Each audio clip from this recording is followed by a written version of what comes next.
Today's episode of the Star Local Media High School Sports Podcast is brought to you by Texan Senior Residential Care Homes, ATD Painting, and Performance Food Group.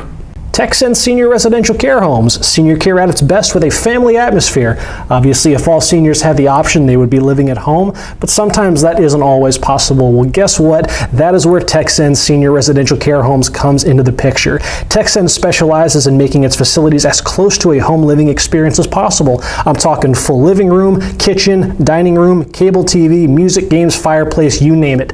Texan Senior Residential Care Homes has it. They've even got home cooked meals by experts. It's an extra throw-in. Not only that, there are no move-in fees, no visitation restrictions, so your loved ones are free to stop by and visit anytime they please.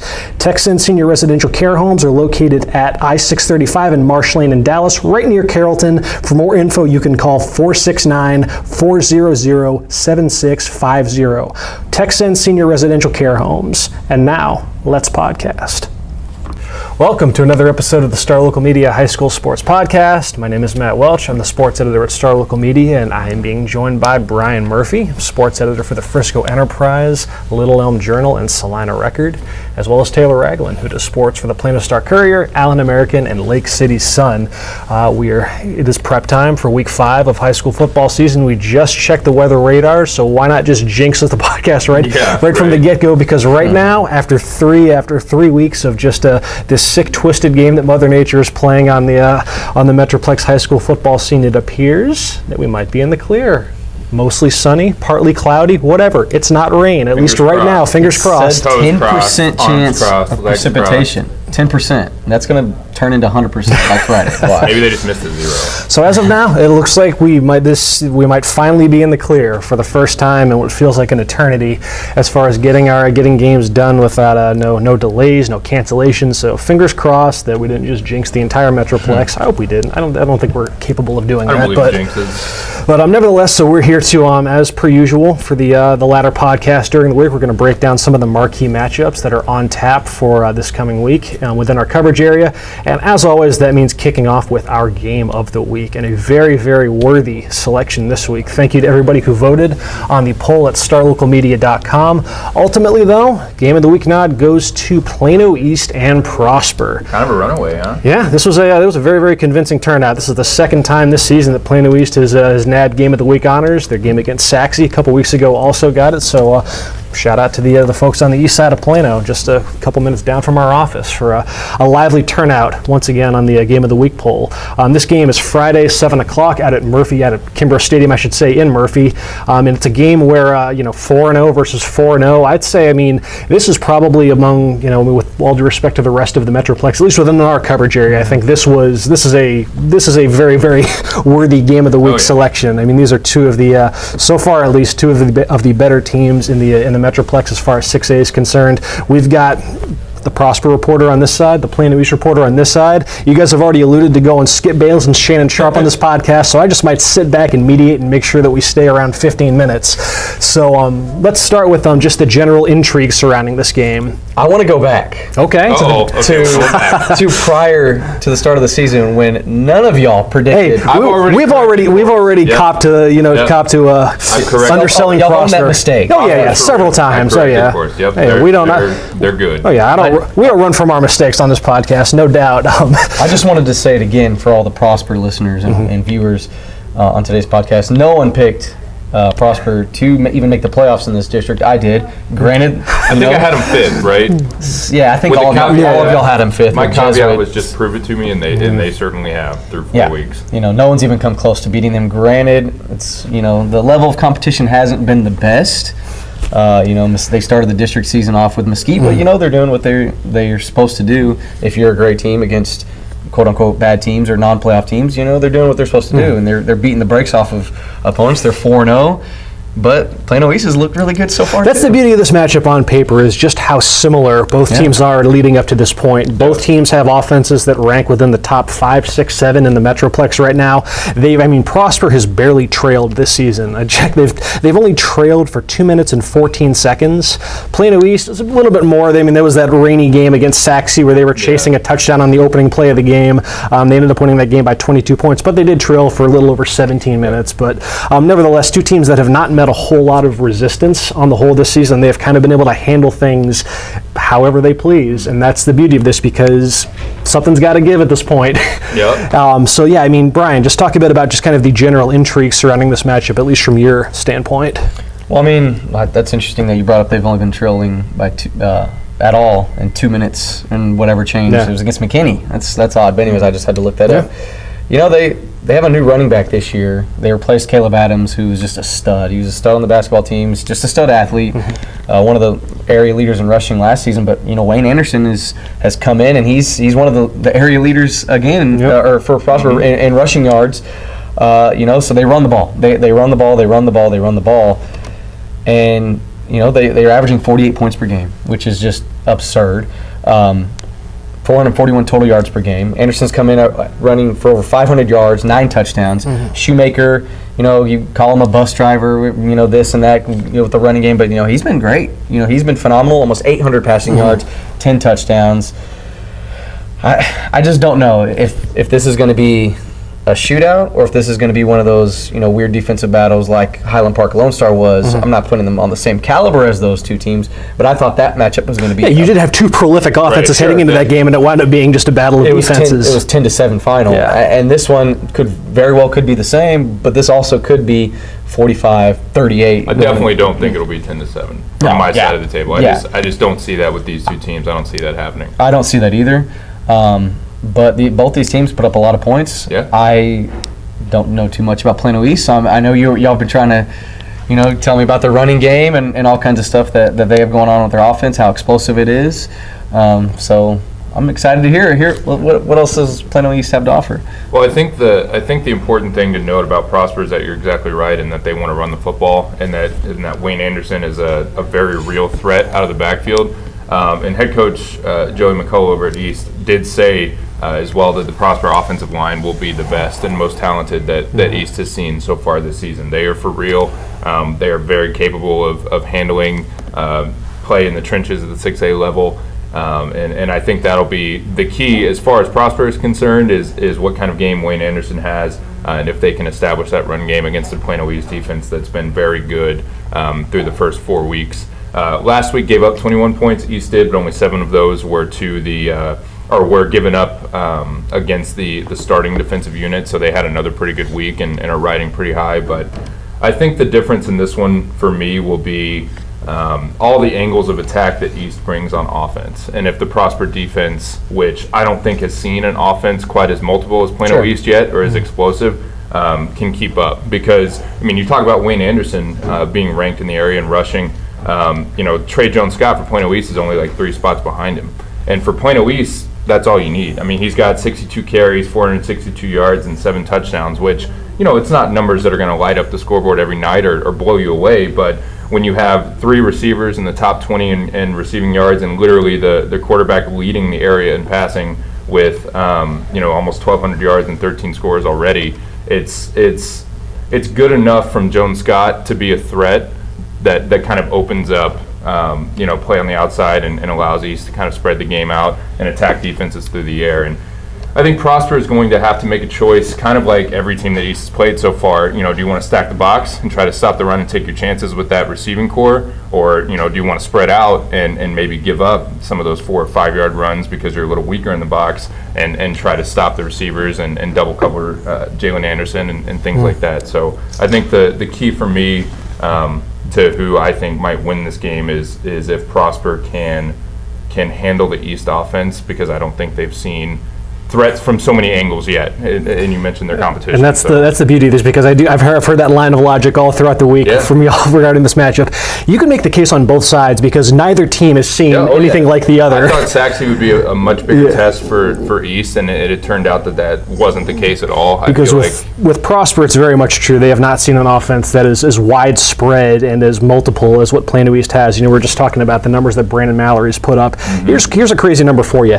Brandon Mallory, almost 1,200 yards yards passing. He is averaging 11 yards per completion. No, per pass attempt, I should say. Yeah. Per pass attempt, and it is 19.3 per completion. I mean, they hit you for big gains. And there's, I think Prosper does have at least experience defending a high volume passing attack when they saw Flower Mound, which Blake Shorts attempted just one more pass this season than Brandon Mallory. So they have seen at least something in terms of volume, but obviously Flower Mound does not have the efficiency or the explosiveness as what Plano East has. With Flower Mound, they're averaging just 6.5 yards per pass versus, like I said, 11 for Plano East. So it is definitely a higher caliber of explosive offense. But by that same accord, Plano East has never seen an offensive line like this, like you just said. I mean, that's the thing that I think has helped Prosper assimilate to 6A as seamlessly as they have, is they have a 6A offensive line. They have some big. You look there, left tackle Jake Majors, 6'4", 270.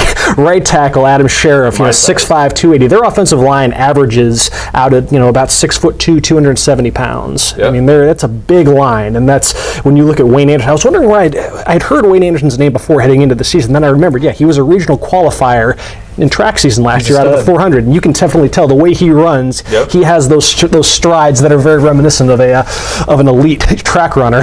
He started at cornerback. Yes. Last year for Prosper, and one out of necessity, and was one of their best defensive players as a junior. That's not even really his primary position. It could be, the next level. Coach Schmidt told me last week that, Wayne Anderson, when he plays college, he is. I mean, he'll be, probably a cornerback. Right. But that just shows you how diverse and how athletic and dangerous how athletic he is. Yeah. Sure. But y'all brought up a good point. Brandon Mallory's just, putting up ridiculous numbers. Well, that Prosper defense, they haven't given up more than 200 passing yards in a game yet this season. They gave up 190 to Flower Mound. Flower Mound has that aerial attack and whatnot. But I'm looking here against Keller Timber Creek, they gave up 52 passing yards. Yeah. Against Naaman Forest, they kept them under 100. I think, granted, those aren't Plano East, those aren't Brandon Mallory-led offenses. But I think they can give Mallory some problems that he hasn't seen yet this year. So at that same accord, both teams are getting the best of teams that they haven't seen yet. I think the thing that's interesting to me is, and it's something else that Coach McCullough talked to me about this week when I was calling to preview this game, is that the East receiving corps, for as veteran heavy and as talented as it is very much kind of a true unit. They don't care who gets the ball. They will run routes specifically to open up routes for their teammates. And I mean, it shows in the stats. I mentioned 3 in the top 20. Jalen Anderson has 391 yards and 4 scores. Braylon Henderson has 285 and 3 scores. And Josh Allison has 283 and 4 scores. Like, they're just, if you double cover Jalen Anderson, then Henderson or Allison's going to be open. Yeah. If you cover all 3 of them, one of them is probably talented enough to get open. And it's just, I think it comes down to, aside from being explosive, I think Brandon Mallory and his experience running that offense, he makes a lot of solid decisions. He very rarely makes a poor decision that jeopardizes an interception. I think he's only got 2 this year. So I think you have to pressure him in the trenches and give him less time to make those good decisions. Because if he's got 4 or 5 seconds to go through his progressions, make his decision, make his reads, then it's become a formality almost at that point. So who's the X factor at Plano East? Man, I mean, Jalen Anderson, I guess you'd say, just because of his ability to go up and catch pretty much anything. I mean, he's got that very prototypical. Who's the guy that type. If he goes off, Prosper's in trouble? Because Brandon Mallory's going to get his numbers and whatnot. The running game might get their numbers, but who's the receiver that if he goes off, Prosper? I don't think it matters. That's the thing. I don't think it matters. I don't think it matters. I think if you want to look at X factor, I'd say Anderson's the one that you have to be most mindful of because, like he was saying, he makes Brandon Mallory can afford a bad throw in the vicinity of him because his catch radius is just it's one of the more impressive ones in the area, and I mean he can definitely make some highlight reel catches that you just don't see a commonplace wide receiver make. I wonder if for as explosive as Plano East's offense is, we've talked at length about the size that Prosper has on the offensive line. What a great year that Wayne Anderson has had up to this point. I mean, we all know that the easiest way to keep a high octane offense clamped down is to just keep them off the field. Yeah.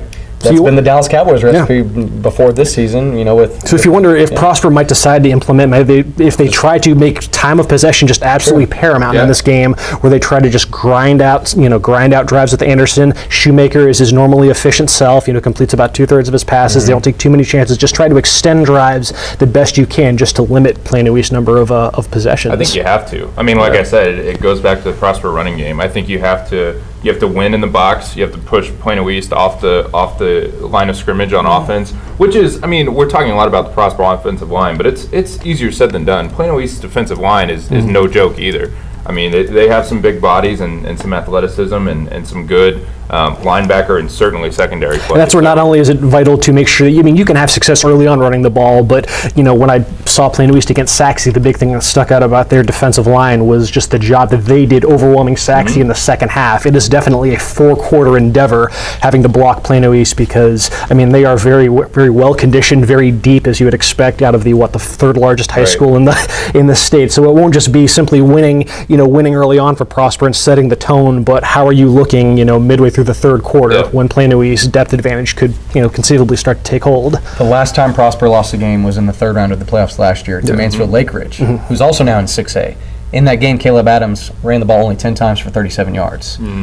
That's the recipe right there to stopping that Prosper offensive attack. If they can slow down Wayne Anderson, I think it could be a long night for the Eagles, just like they experienced in last year's postseason. So we will see. Absolutely. And I'm just kind of happy for you that you get to actually experience a potential heavyweight fight. It should be a fantastic football game. I'm definitely excited to be out there at Kimbrough for this one. So, who are we picking? I'll go first. I took East. I think it's been obvious from what I've said. I think in my preview, I think I took them by 14 points, and I was telling Matt that's a 14-point line that I set on this game, and that can be interpreted in many ways. Sometimes you pick a team by 14 points, and that's kind of the low end, but I think 14 is probably the high end in this one. I think that East's explosiveness on offense and just ability to be multiple and attack from different angles will just kind of be the difference in a really good game. I don't think it'll be low scoring. I think that it's almost impossible for East to be involved in a low scoring game just because they, 50-yard pass sometimes, for a touchdown without having to do much else on offense. So I think that it's pretty high scoring. I have East by 14, but like I told you before, it would not surprise me if Prosper wins this game. It's not that I would be shocked. I just think that East is a little more well-rounded on offense, and I think that battle, the East offense versus the Prosper defense, will be what defines this game, and I think the East offense just edges them. So I won't be surprised because Prosper is going to win this game. No doubt about it, they're going to win this game, and they're going to confidence. They're going to impose their will with the running game. They're going to shove them around with those big offensive linemen that you mentioned with Sheriff and Majors, and but I do agree with you on one aspect. It will be a back and forth shootout type deal. I don't think it's going to be 10-7 at all. Yeah, I think Plano East they'll have some success. They'll have some quick drives. They'll score rather quickly, and I think Prosper is just gonna slowly tread down the field and find the end zone nearly every possession too. I don't think there'll be many punts in this one. Well, it is different too because the line you set on the game almost depends on who you take too. Like I take East, and East, when they win football games, they're winning by 14-21 simply because of how their game plan works and how they try to attack teams. You take Prosper, that may be a game that Prosper wins by 7 or 3 or who knows, just because that's how they're going to try to attack this, possess the ball and try to edge a team out that's very explosive. One other kind of a schematic wrinkle that I written down I wanted to throw out. So we talked about Wayne Anderson. Obviously we know what he can do as a running back, but like we said, he's being recruited as a D1 prospect, as a cornerback. He was obviously very successful at that last season. Think there's any chance they might use him a bit of corner on Friday? Probably not. They're gonna use him a lot at running back. I don't know, just like maybe not maybe just situationally, as far as maybe like maybe to get a red zone stop, put him up on Jalen Anderson. It's fair to say that he's probably on paper their best option there if called upon. I never asked Schmidt that. Yeah.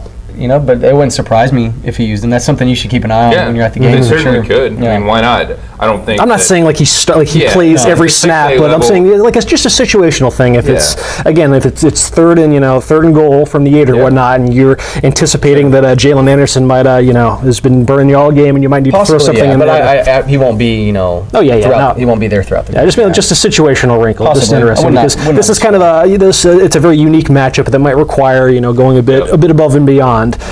So as far as where I landed on this, the beauty of this is that both teams have been able to dictate their outcomes more so on their terms, and obviously something is going to give. One of these teams is going to be made uncomfortable for, I guess, the first time all season, essentially. I just look at the team then that has more ways to adapt when taken out of their comfort zone, and I think we laid out a very specific script for Prosper, and I think Plano East has the ability to adapt to a wider variety of outcomes with just how multiple that offense is. I think that for Prosper, they need a good. I don't think Prosper can afford to be down 14 points out of the gates, because Plano East is going to come and they're not going to pull any punches. Joey McCullough goes for 2 points. If not on the first touchdown, they score on the second. I mean, they go for blood. And they will throw it downfield against anybody often. Like, they are not a team that picks their spots necessarily. I mean, they don't do it, 5 times a drive or anything crazy, but they will throw it downfield, any down, against anybody, any distance. It's just part of their game plan. They love to be vertical, and all of a sudden, like I said, Josh Allison's gone for 70 yards while you were paying attention to Jalen Anderson, and you're down 7 And sometimes points, it could be to a detriment if you can commit a couple early turnovers or whatnot. But I think that East has the ability to handle whatever kind of situation that they're put in, or at least I think have a higher chance of doing so than Prosper is. Where I think Prosper needs something a specific set of circumstances to work in their favor. It doesn't mean it won't, but if I'm just going to gauge on just the different variety of outcomes that this game could have, I see more of them Plano East being able to handle. A good example Prosper. to that is Prosper did force 6 turnovers against Flower Mound. Yes, so that was a big key to their blowout win. It is kind of concerning that Plano East put up 29 points against a really good Saxe defense. With D1 players all across the board, I think that Saxe defense is better than the Prosper defense. But that was, all right, I was at the game. That was a weird game where it was 7-7 for 2.5 quarters, and then just things snowballed on Saxe in a heartbeat. Been a weird team they had in general. Yeah, I mean, Plano East got a big touchdown, then Saxe had an injury at quarterback, had to bring up their backup, and they botched a snap. Plano East recovers, and then they immediately score another touchdown. So it's not like they were just driving down the field on it. No, I mean, this was a stalemate for 2.5 quarters. That's how quick things can turn for East. Which is scary. If they go down and score, and then Prosper commit the turnover. Prosper cannot commit turnovers and give East short fields. Then all of a sudden it's a 14-point swing in 3 minutes, and you're like, what the hell happened? Like, you know what I mean? So I mean, it's going to be a good one, though, I hope. Yeah, so I was in Prosper as well. As far as what the picket line had to say, let's see, the majority favored Plano East in this one, but not by a ton. This was a 4-2 margin between the 6 of us. Who was the other Prosper? Devin Hassan is rolling with Prosper as well, so you are not alone, Brian. So we shall. Devin's a smart guy. We shall see. Should be a fun one. Our game of the week, Plano East versus Prosper, 7 o'clock Friday out at Kimbrough Stadium. Obviously, beforehand, though, we had a chance to chat with one of the, obviously we've mentioned his name plenty already, one of these central players in Friday's big game, and that is Prosper running back Wayne Anderson, as he had took some time to chat about Prosper's strong start to the season and obviously the big game Friday against Plano East. We will see what Wayne had to say after a word from the sponsor. Let's take a quick break to talk about ATD painting. Whether it's painting, staining, carpentry, residential, commercial, interior, exterior, if you need it painted, ATD Painting has got you covered. At ATD Painting, their goal is to provide a home improvement experience that is a great value, trouble-free, and enjoyable. And painting is really just kind of scratching the surface as to what these appointments entail. For ATD Painting's interior projects, things like painting, wall repair, ceiling repair, they'll make sure that your floors and furniture are protected and that everything is all cleaned up afterwards. For exterior projects, not only will they do the painting, but they will hand scrape loose paint, reattach loose boards, recalc windows or doors, plus much more. Not only that, if you visit their website right now, atdpainting.com, you can find a coupon for $200 off a complete exterior purchase. Once again, ATD Painting. They've got 4 locations in the Metroplex, including in Plano and Lewisville. For more information, call 972-694-8888 or visit atdpainting.com. That is ATD Painting. Check it out to see just how affordable professional painting can be. And now, let's get back to the podcast. We are out here at Prosper High School talking with Wayne Anderson, senior running back for the Prosper Eagles. Prosper, which has a big game on Friday against Plano East at a Kimbrough Stadium in Murphy. First off, Wayne, thank you for taking the time to chat with us today. Thank you for having me. Congratulations on the 4-0 start to the season. A nice start for Prosper here. So just talk a bit about what is the energy been like around the team? What's the vibe like these days with just the hot start that y'all have gotten off to? We knew that obviously jumping from 5A to 6A, we had to bring a lot of energy. We figured that out last year during the playoffs to learn to have fun, and that brought us closer as a team.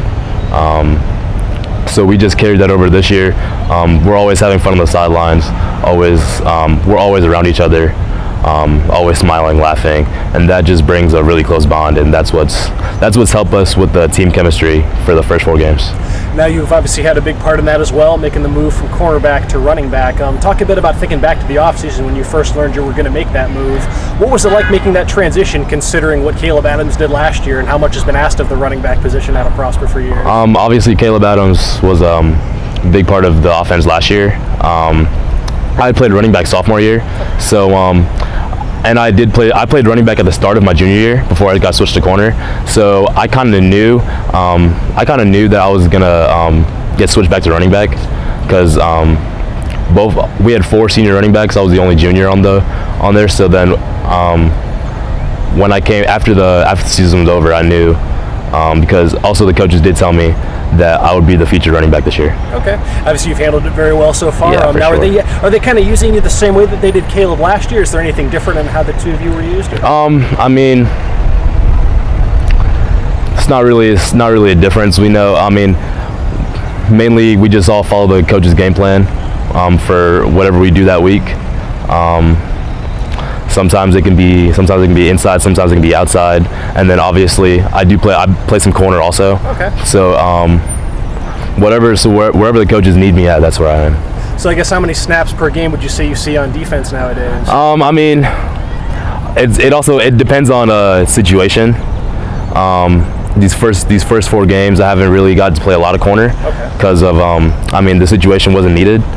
But hopefully in the future I get a lot more.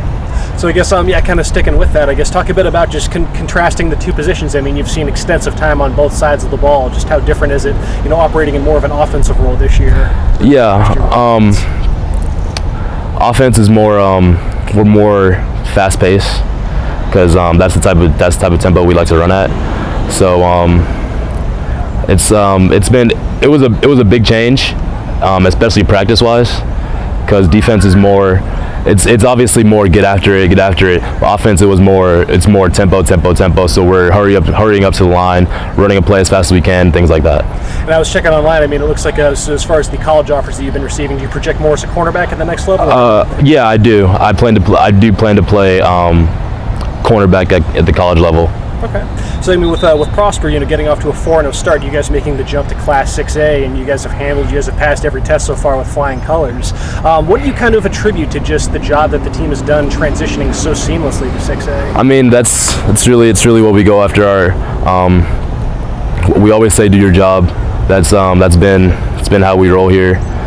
So if everyone does their jobs successfully, it shows in the field. It obviously helps to have a Class 6A sized offensive line like y'all do as well. Just talk about the job the big boys. Yeah, for sure. I can't thank them enough for all they do. They're most selfless people on the team. They always taking care of me, always taking care of the quarterback, and with that helps us give a good balanced offense. We can run the ball, we can pass the ball, also with the good receivers. But I mean, it all starts with the offensive line.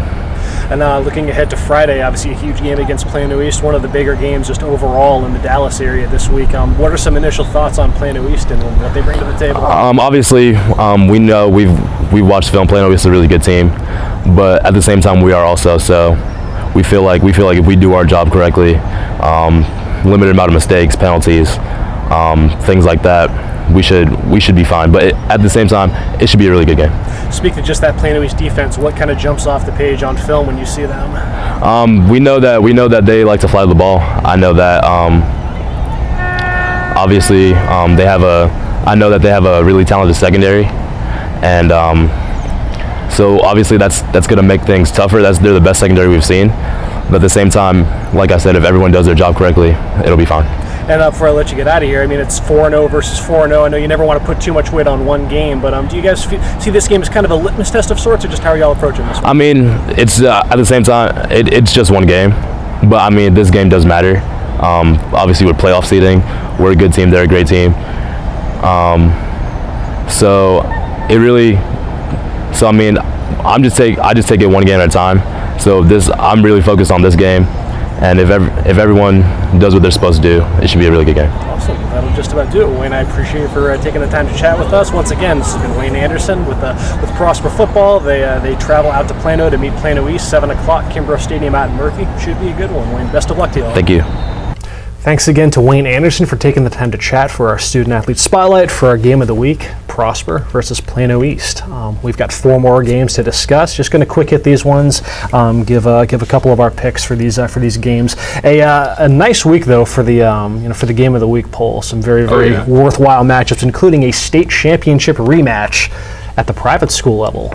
Let's see, Friday, 7 o'clock out at Lions Stadium, Prestonwood Christian versus Houston St. Pius. I was at this game last year. This was the best game that I covered all of last year, regardless of sport. This was, Prestonwood was down by 18 points midway through the third quarter before they just stormed this wild comeback, ended up winning 42-41. Just a terrific game on all fronts. And both teams enter this game on Friday, where I believe Prestonwood is ranked number 1 in taps. St. Pius is number 2. Both are undefeated, ready for the fireworks. As far as where I kind of fell on this game, Prestonwood has looked the part as far as just their usual dominant selves on both sides of the ball. We talked about the Frisco Wakeland transfers that they've had come in, and Dylan Cadwallader has handled the transition to Prestonwood's quarterback very seamlessly. They've got a running game that's got 2 guys, Josh Cunningham, Timothy Taylor, both averaging over 6.5 yards per carry, and then Solomon Turner, who has just been a stud on both sides of the ball. He's their top DB. He's leading the team in receiving yards. He's a Baylor commit, so no surprise there. What about your OU boy at tight end? Austin Stogner? He's actually yet to catch a touchdown, but I think he's averaging around 21 yards per catch. So a solid year for the future Sooner, Austin Stogner. But obviously, if you're for those who don't know about St. Pius, this is we just spent all this time praising the Plano East passing attack. St. Pius is just on a completely different level. And I know obviously private school versus public school and whatnot, but Brandon Mallory is almost approaching 1,200 yards passing. Grant Gunnell, who is the go-to quarterback for St. Pius, he's almost at 1,700 yards already. Yikes! 1,700 yards, 19 touchdowns, 1 pick. And an Arizona commit, shout out to Justin Thomas in the back. And they've got as many as 4 or 5 wide receivers that all have big play potential. This passing attack is impressive. Led by Jalen Curry, Chase Lane. They can move up and down the field, and that's exactly what they did. It was pretty electric watching that passing offense operate against the Lions. Looking at this season, though, I kind of like the experience that Prestonwood has back on defense, and it's kind of shown early on. They've only allowed 12 points in the first half this season already, and one of those came on the opening drive of the season against Wiley. So since then, only Trinity Christian Addison has managed a first half touchdown against Prestonwood. Obviously, St. Pius is of a higher caliber than any offense that they've seen. They've at least got the familiarity with it from last year. I ended up going with Prestonwood in this one. We'll see if there's any impact of having to travel from Houston to Dallas and whatnot. But Prestonwood, they tend to fare pretty well when they're playing an out of area opponent, and I don't think it'll be easy by any stretch. I'm sure we'll get more fireworks just like last year, but I give the Lions a very, very slight edge in this one. I almost lost sleep trying to pick this game on the pick and line. Some of the picks on this week were kind of easy to go through. I won't say which ones were easier than others, but this one was so tough for obvious reasons. And after doing a little research, obviously I've never seen St. Pius play in person. I don't cover Prestonwood, so I had to dig a little bit, and that just came down to the fact that they're at home. They're ranked number 1. And I know who their quarterback is at least. Dylan Cadwallader. You've seen him, yeah. I saw him play at least 4 times last year, so I know what he brings to the table, and he seems like he's made the transition over to Prestonwood pretty smoothly. So I went with Prestonwood as well. We need to apologize to St. Pius because I'm not sure how many St. Pius listeners are going to have to this podcast, but the picks on the picket line do not do this game justice. No. I'm just saying that up front. Yep. It was a clean sweep for Prestonwood, and that is completely unfair in a game that... Has that ever happened where we all pick a team and they lose? We need to look back. Oh, yeah, it happened just like a couple weeks ago with Wakeland and McKinney North. That's right. That's right. Okay. This is the best chance this season so far, though, by far. I took Prestonwood, too, obviously, for all the same reasons you guys did, but I do not feel confident. And this game could not be This game is far closer than a 6-0 disparity in the picket line would suggest. So we apologize to St. Pius. We don't mean to slight y'all with those. With the picket line. So let's move on to another one. Let's see, we have a District 6-6A opener. out at Max Goldsmith Stadium in Lewisville. The Fighting Farmers host Flower Mound in a battle of two teams that figure to be in that playoff mix for 6-6A. This is kind of your case of high-powered offense. We talked earlier about Flower Mound's offense. We're talking about Prosper and their high-octane passing attack led by quarterback Blake Short, going up against a Lewisville defense that Justin Thomas, our Lewisville reporter, thinks could be maybe the best in the district. So we'll see what has to give. I mean, one we just mentioned that stat earlier about Flower Mound's turnover woes, and that was kind of their undoing last season. And I mean, so they've already committed 6 against one team this year, and you'll see. I mean, that's kind of been a commonality so far for them this season. Against Plano West that they didn't get punished for because West had 6, but I mean, it still wasn't great. So we'll see. This is probably on paper at least maybe the best defense they've seen up to this point. That being said, I ended up going with Flower Mound in this one. I did as well, but I mean, it's another one I didn't feel super great about, and another one I think on the picket line where the the majority is there, but maybe not. Maybe it shouldn't be. Let's put it that way. Just some of their wins just haven't been as impressive on paper against McKinney Boyd and stuff like that. So I was like, I'm just going to stay away from Grand Prairie, Sam Houston. I think that's ultimately it was just the greater. I think they've played. They've had to play at a higher caliber of competition. Flower Mound, and just the results, even though they're just 1-2. I mean, they've shown a little bit better against their schedule than I think Lewisville has against its. As far as the picket line, though, I mean, this was a 5-1 in favor of Flower Mound. If there's anything that should give us pause, it's that the guy who covers both of these schools is the one that went with Lewisville. Justin Thomas, the dissenting vote, he ended up going with the Fighting Farmers. The rest of us picked the Jaguars. Let's see, this will be a District 5-5A Division I opener out at Little Elm, the Little Elm ISD Athletic Complex, Friday, 7 o'clock. Little Elm welcomes mighty Lone Star. You'll be at this game, Brian. You got plenty of I will, and Lone Star is just so good. They are. That's just one of those tough ones, man. I think Little Elm's good, but that's a tough one. I've been high on Little Elm, all summer, all season. I think they're going to make the playoffs in this district, as they should. I just don't see how they could win this game. Seeing how they struggled against teams like Birdville and stuff already this season. Lone Star is just so good. They should have beaten Highland Park. This team very well could make another deep run, 4 or 5 rounds deep in the playoffs again. Their defense somehow is reloaded and just one of the most dominant ones in the area. And I don't know. I think Lone Star wins this one by a few touchdowns. And that's no knock on Little M. I just think Lone Star is that good. Little cool teaser here. I'll have a story this week about Lone Star head coach Jeff Rayburn and Little M head coach Kendrick Brown. They go way back to their coach, their very first coaching job at Hillcrest back in 2004. Wow. They coached together when Rayburn was starting his career and Kendrick Brown was getting back into coaching. So I'll have a little big story, I should say, on that, but a little teaser for the matchup. And here they are up in Collins/Denton County, just 3 miles apart from each other, right down the road, right there in Northwest Frisco/Little Elm. As far as where the picket line was on this one, it was much like you, Brian. We're all siding with Lone Star, just one of those teams that you just don't pick against in the regular season. Let's see, and 6-0 sweep for Lone Star in that one against the Little Elm Lobos. Let's round this out with a look at I believe this is an 11-6A district opener, Mesquite versus Horn. This is this is Friday, 7 o'clock at, is it Memorial? It's Memorial, at Mesquite Memorial Stadium. Records look a little funky on paper when you look at this matchup. You got Mesquite, who's already doubled their win total from last season. They are 2-1 on the year, back-to-back wins over Plano West and LD Bell, I want to say. Say those two teams again, though.